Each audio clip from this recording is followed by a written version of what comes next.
Hi, welcome to the Stark Museum of Art, one of the nation's most significant collections of American Western art. It takes a diverse team of professionals to maintain the collection and host programs at the Stark Museum. In the Smart Job series, we will be interviewing museum staff to learn about what they do and how potential careers can be found at the museum.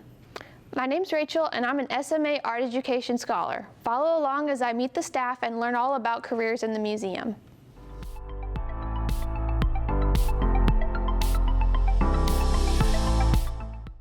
Hi, welcome back to Smart Jobs. I'm here in Gallery 1 at the Stark Museum with Sarah, who is our curator here at the Stark Museum.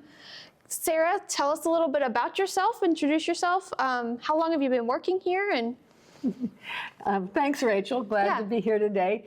How long have I been working here? That's a story in itself. Actually, I started work at the Stark Museum of Art in 1978 when it first opened to the public. Oh, wow. I was hired on a few months before it opened in September. I think I started in September of 1978, and the museum opened in November. And I was in Orange and at a transition in my life, and I had an art history degree, and I knew a museum was being built down the street from where I grew up, so I applied, and I applied at the right moment as the museum was working toward opening. You know, they needed some extra hands for the last minute details, and I came on with an assistant curatorial position and stayed and became curator at that time. And then worked here for about 4 years and decided I needed to go back to graduate school. So I went back to graduate school in art history, and then I got another job and out in Wyoming, and worked there for many years. And the opportunity to come back here to Orange occurred in 2006. How did you get into the field of museums and being a curator? You mentioned you had a background in art history. Yes, in college and then in graduate school. I got interested in art history more from the historical angle. When I was in college, I was interested actually in theater, but I also had a concentration in history. And they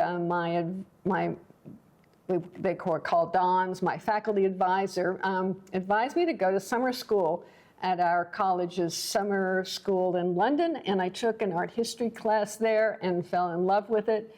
In terms of museums, I was fortunate that my senior year, my college got me a work-study job at a local museum, the Hudson River Museum, and that turned into a summer internship, which was very helpful in my career later. Oh, that's really cool. Yeah, so a lot of those experiences kind of helped you get to where you are now. Very much. That's awesome. Well, tell me about your day-to-day experience doing a job of a curator. What kind of stuff do you come into work doing? What kind of people you meet? The curator, and the title comes from the Latin. It means to care for. And curators care for the collections, not always in a physical sense, but more in the intellectual sense. So I deal with the objects in the collections, and particularly their historical context. So a lot of my work has to do with research, knowing the collection, knowing its history, knowing the individual details. So I work in acquisitions in terms of I would recommend any additions to the collection, either by purchase or donation. I work with exhibitions, and particularly in choosing works of art to go on exhibition, in special exhibitions, and in terms of the gallery, which works are significant, which works tell the stories that we want to tell, which works illuminate new ideas or present new visions. I work with, I'm not officially in the education department, but because I, have the subject matter knowledge, I am a conduit about the works of art. So I do presentations, lectures, talks. Here we call them lunch and look talks. Lunch and looks, yeah. I've done some also with Shangri-La, where we coordinate art and science. Writing about art, I write the label text, and I write Facebook posts and do other kinds of research and writing. Oh, that's amazing. It sounds like your job's pretty involved and you get to do a lot of different things. Yes, yes, and so I feel like it connects with all aspects of the museum. Yeah. Although in some ways, you say day to day, sometimes it's very solitary because I'm working on, looking up facts, trying to write things. So, but then. It's teamwork when you work like on an exhibition with the different people who come together on exhibition planning and installation. And collaboration can occur beyond the museum in other ways. So it's important to be able to work on your own for a long time, but also to be able to work with other people. Absolutely. I wanted to ask you what kind of resources you use for your research. I know we have a library here at the museum, and we also have a local library. How much do you use those or outside resources? Where do you find information? Yes, good questions. Yeah. I'm very reliant on the library here. We have a good library with secondary source resources and some original documents like letters to H.J. Letcher Stark from artists when he was acquiring works of art. There are a lot of things that you can get online today. It's wonderful the number of things that have been digitized. So some artist papers have been digitized. In the old days, they were microfilmed, and nobody has microfilm anymore. So you have to hope they've been converted again. But there are a lot of resources that you can find online, but that is, for students, that's always a caution because you need to really know what you're finding online. If you're finding original documents or early publications, you know what those are. If it's somebody else's opinion, you want to make sure you understand the source that you're getting it from. Oh, okay. So, yeah, that's a good point, because online we can often read like summaries of things, but that might be the way somebody else understands it, so it would be better to go back to the original source. When you can, yes. Well, what are some things you think people would be surprised about as a curator? Oh, well, now, one of the things that I encounter that people are surprised about, that I'm a curator at an art museum and I'm not an artist. And curators in art museums generally come from two backgrounds.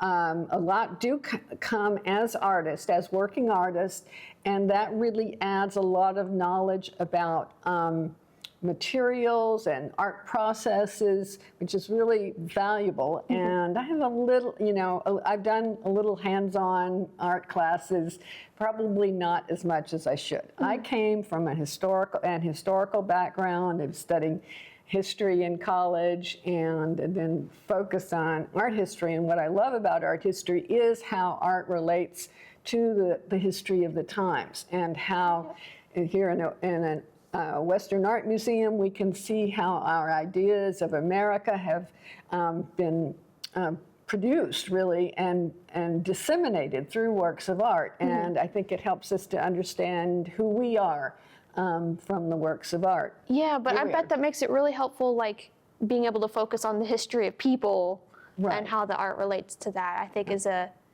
really important part of what we learn here at museums. What is one of the highlights of your career, or one of the things you love about your job? Okay, I think I brought a book to show you. One of the highlights of my work here was working on a project called Branding the American West, and it was a joint exhibition that this museum produced with the Brigham Young University Museum of Art in Utah. And we had another connection with the Brigham Young Museum, and I got to know the curator, and we started developing this idea of collection sharing, developing an exhibition of partially from their collection and partially from ours that we would share between the museums and send elsewhere. And it was a really exciting exhibition because I got to collaborate with a colleague who was in my field, but from different angles. And so, you know, I was enriched by working with her, and I hope she was with me. And we produced the exhibition. It went to BYU, it came here, and it also went to the Chrysler Museum in Virginia. Oh, yeah. Then the publication was an award-winning publication. We received 3 awards from it. Oh, well, this is amazing. So- I'm going to have to read some more of this when I get the chance. Is this a book people can find like at the library? They can find it at our library. There should be a copy at the Orange Public Library Okay. as well. That's so awesome. There's a lot of really great pictures in here too. I recognize a lot of these from Yes. in the museum itself. Yes, we emphasized, it was really on the early 20th century with our collection of Taos artists, as well as the BYU collection of Maynard Dixon paintings. So. Well, so for people getting started, do they look for internships and stuff? Is there other ways to get involved with museums, maybe if they don't have one super close by? What kind of opportunities are there for people who might be interested in just getting started? Yeah, I think you know, having experience is always helpful. So for someone interested in the museum field, trying to find an internship or an appropriate volunteer program would be very important. Just visiting museums as much as possible is relevant. And visiting, you know, with an eye to, well, how are things done here? So Sarah, do you have any last advice or comments to say to our viewers who might be interested in curatorial work or working in museums? I think, as we were discussing, one of the most important things is to visit and learn from museums. And just by going and comparing different museums and their approaches, that's a good way to see, is this a climate I like to be in? Are these people that I want to work with? Yeah. Well, that's awesome. That's great advice. And thank you so much for coming and talking with us today. It's been really great to hear from you. And you sure have a lot of knowledge about things, and I could listen to you all day. It's been fun talking with you. Thank you for asking. Well, thank you guys for watching, and be sure to check out our other interviews with museum staff. Have a good one.